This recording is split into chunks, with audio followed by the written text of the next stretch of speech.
Hello, academic staff around the world. Welcome to Caltex Academy. In case you're new, my name is Julius and thank you for joining us today. On our board, I'm going to walk you through the third property of cycle. And before we move on to that property, I will also need to talk about something brief, and that is tangent. So if you have not subscribed to Caltex Academy, spare a second of your time to subscribe so that you will get notification for my upcoming videos and also to support my work. If that sounds great, let us dive into the video. We have some sentence here that says a tangent is a line drawn from a point outside a cycle touching the cycle at only one point.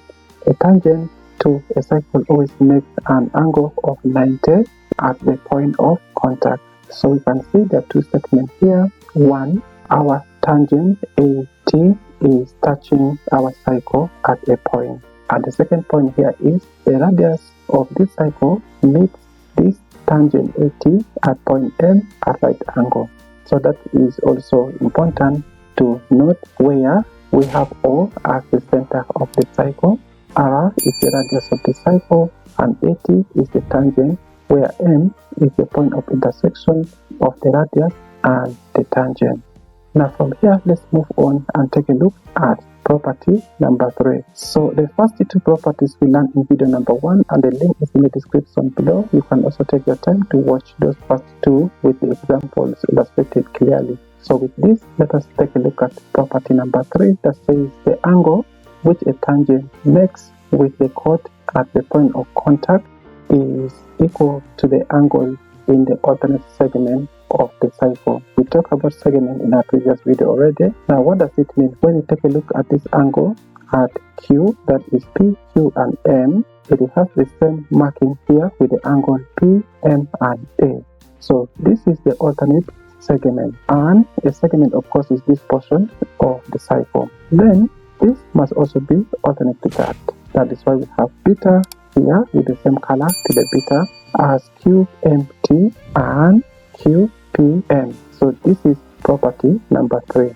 So with all this said, we can now move on and take a look at one example that can illustrate this property. In our example, it is said in the figure below, angle RXP equals 70. When you follow here, this is our RXP 70 degrees, and angle RPX is 60 degrees. As you can see, RPX is 60 degrees.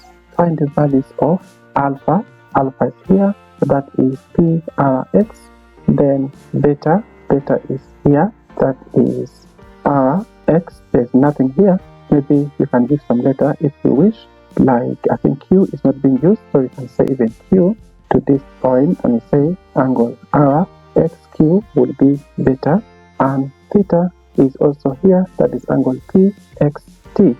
The first thing from this alignment, alpha comes first. So for us to get alpha, we can study that RPX is a triangle inscribed inside this cycle. So since the two angles are known, then we can use angle sum of triangle as 180. So let's go ahead and do that here. We can take this as alpha, and this alpha is added to 60 degrees. We add this to 70 degrees, and this must be equals to 180 degrees.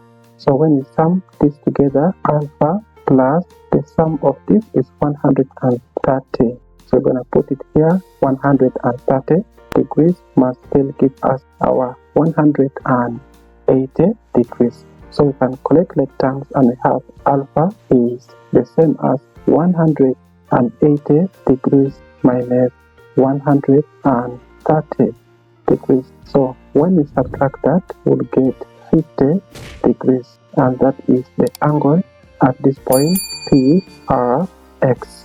So having known this, then we may take advantage of our property we have just learned here to answer beta and theta. Let's move on and apply that here. We say this angle P, R and X is alternate to P, X and T. Let's start answering with beta first, because in the order we are getting alpha, beta and theta. So for beta is an alternate angle to 60. So we're going to put it here, and this is equals to angle REX as 60 degrees. Therefore, beta equals 60 degrees. And finally, we're going to look at theta. So for theta, it is alternate to this angle here, and you can just simply say angle PXT is the same as angle PRX. Now from here we can make substitution. PXT is our theta and angle PRX is alpha. So we already know our alpha as 50 degrees. Therefore, theta is also 50 degrees. And that becomes the solution fully for this question.